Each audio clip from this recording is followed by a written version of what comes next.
Atenção! Começa agora uma teleaula de Biologia do Ensino Médio. Você vai assistir a teleaula de número 2. Bons estudos!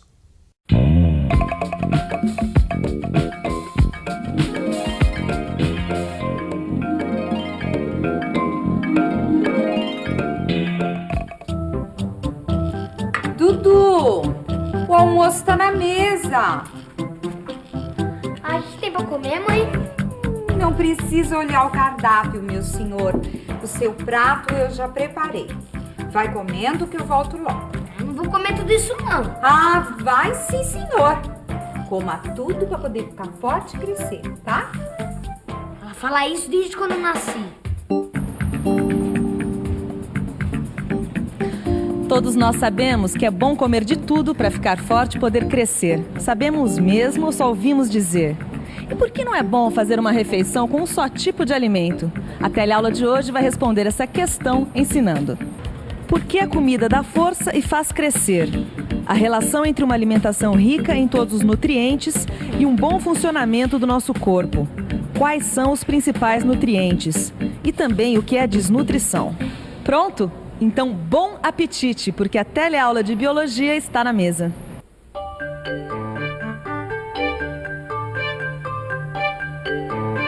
Ah, não.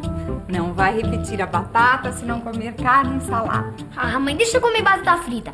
Batata frita também faz crescer. Claro, pros lados. Você pode até engordar, mas não vai ficar bem nutrido se comer só batata. É verdade, a gente pode comer uma quantidade suficiente de alimentos para não sentir fome e pode até ultrapassar o nosso peso ideal. Mas mesmo assim, ainda pode sofrer de desnutrição. Nós vamos conversar agora com a Malu, que é nutricionista aqui desta fábrica. Ela vai explicar pra gente o que é desnutrição. A desnutrição é uma doença causada por uma alimentação inadequada, isto é, uma alimentação que não fornece todos os tipos de nutrientes necessários para o bom funcionamento do nosso organismo. E quais são os nutrientes? Os nutrientes encontrados nos alimentos são proteínas, lipídios, carboidratos, vitaminas e sais minerais. Malu, mas quando uma pessoa apresenta um quadro de desnutrição? Quando a quantidade de alimentos ricos em algum tipo de nutrientes é insuficiente. A desnutrição pode apresentar um quadro leve ou extremamente grave. No Brasil, estima-se que a desnutrição atinja 32 milhões de pessoas. Você deveria estar contente de poder se alimentar tão bem. A comida é muito importante, principalmente para as crianças, Dudu. Ah, e por que principalmente para as crianças? A desnutrição é mais grave em crianças porque prejudica o desenvolvimento. A subalimentação pode afetar seriamente alguns órgãos, como o cérebro. E tanto crianças como adultos precisam de uma grande quantidade de nutrientes para possibilitar a manutenção dos órgãos que compõem o corpo. Os músculos, os ossos, o pulmão, o coração, o fígado. Nós vamos ver aqui dois tipos básicos de desnutrição: a desnutrição úmida e o marasmo. A desnutrição úmida é consequência de uma alimentação rica em carboidratos, porém pobre em proteínas, gorduras e vitaminas.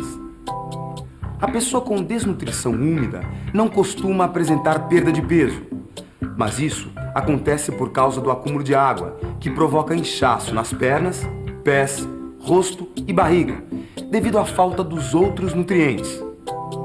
Mesmo que uma pessoa ingira grandes quantidades de carboidratos, eles não são capazes de substituir as funções exercidas por outros tipos de substâncias. Quando não há proteínas, lipídios e vitaminas nas refeições, faltam materiais para construir ou recuperar as células do organismo.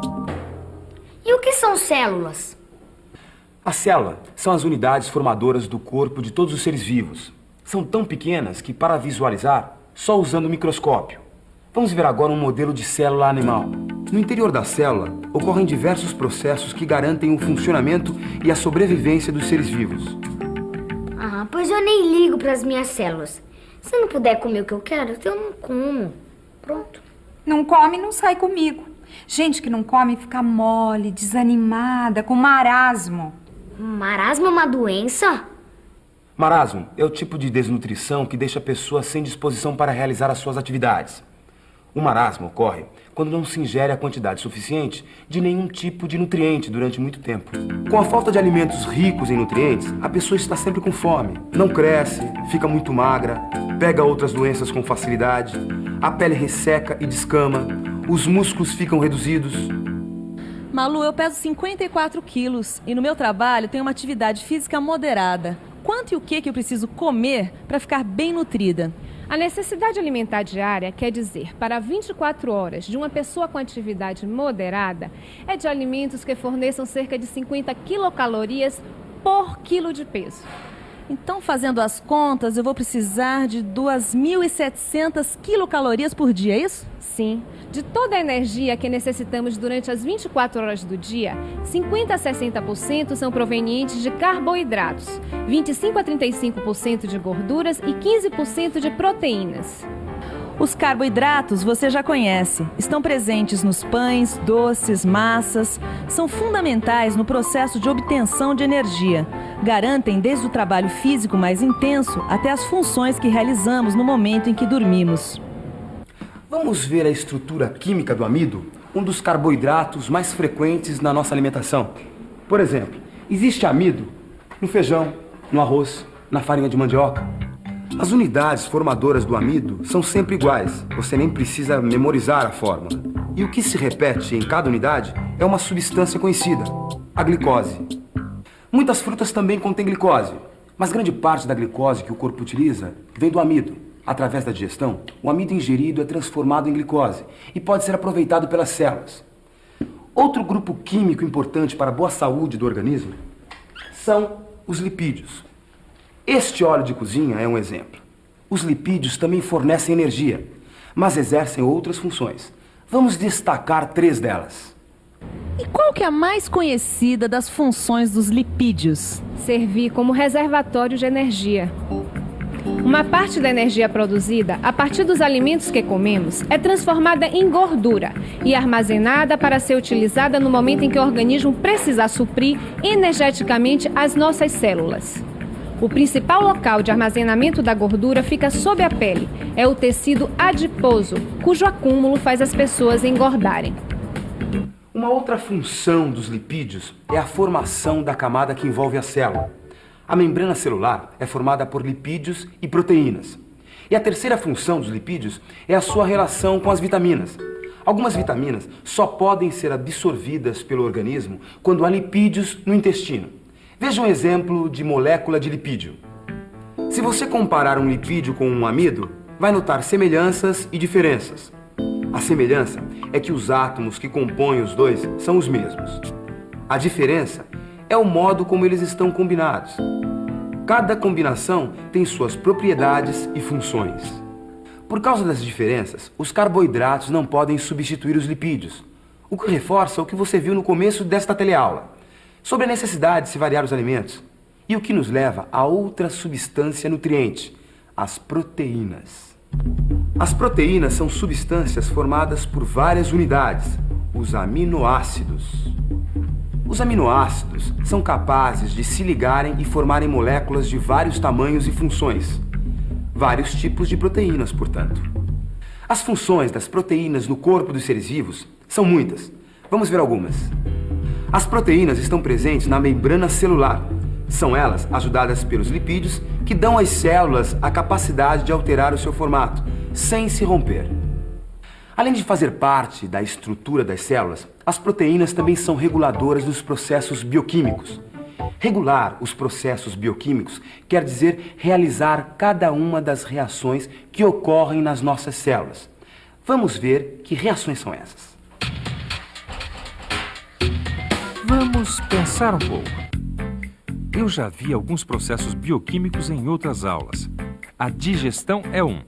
Ela transforma os alimentos que ingerimos. A reação para obter energia é outro processo bioquímico, assim como a reação para armazenar gorduras e a reação para aproveitar a energia armazenada nas gorduras. Além disso tudo, as proteínas participam também do combate aos invasores do nosso corpo, porque as proteínas formam os anticorpos que atuam na nossa defesa. A partir da transformação das proteínas que ingerimos como alimentos, formamos as nossas proteínas específicas para cada função. Dudu, você não tomou o seu suco? Já comeu pouca salada e ainda deixa o suco? Ah, precisa. Eu esqueci. Precisa sim, senhor. Suco contém vitaminas e sais minerais. E daí? A quantidade de vitaminas e sais minerais de que precisamos é pequena, mas se faltar pode dar raquitismo, escorbuto, anemia e uma série de outras doenças. Tanto as vitaminas quanto os sais minerais são chamados de micronutrientes. O corpo depende do bom funcionamento dos processos bioquímicos. Eles são responsáveis pela formação, crescimento e funcionamento das células e tecidos. E para tudo funcionar bem, é indispensável variar os nutrientes. Quer dizer que você tem que pensar em tudo isso quando vai planejar o cardápio das refeições que vão ser servidas aqui? É o meu trabalho.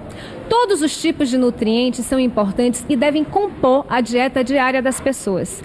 Somente com uma alimentação equilibrada estaremos menos sujeitos a problemas de saúde. Vamos ficar agora com a revisão para saber o que é preciso para ter uma alimentação equilibrada. E atenção, se liga aí que é hora da revisão. Na teleaula de hoje, você conheceu as substâncias que compõem o nosso organismo: proteínas, lipídios, carboidratos, vitaminas e sais minerais.